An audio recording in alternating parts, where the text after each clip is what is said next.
పుట్టినప్పటి నుంచి బాధపడటం మొదలుపెట్టాడు.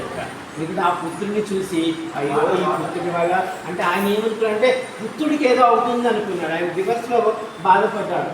అంటే అక్కడ శ్రవణుడు పోయాడు కాబట్టి ఇలా పోతాడు. ఎన్నోసార్లు వశిష్ఠ భగవానుడు చెప్తారు, దశరథాన్ని వల్ల చింతపడవద్దు, రాముడు పూర్ణాయుష్కుడు, రాముడికి దీర్ఘాయుష్ ఉంది.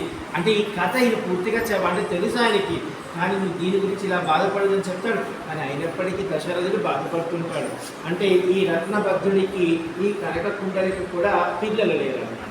ఉన్నటువంటి ఆస్తిపాస్తులు అవన్నీ ఉన్నాయి.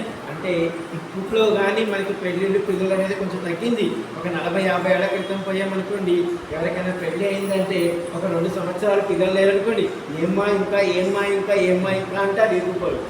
అర్థమైందా? అందుకని అప్పట్లో పిల్లవాడికి ఒక 20-25 వచ్చేసాయి అనుకోండి, పెళ్లి చేసేయాలి.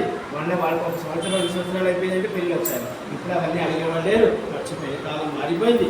అయితే ఈ పూర్ణభద్రుడికి సంతానం లేకపోయేటప్పటికీ బహువిధంగా దుఃఖపడుతూ వచ్చాడు. అయ్యో మా వంశం ఎలా పోతుంది, మన ఆస్తిపాస్తులు ఎవరు చూసుకుంటారు,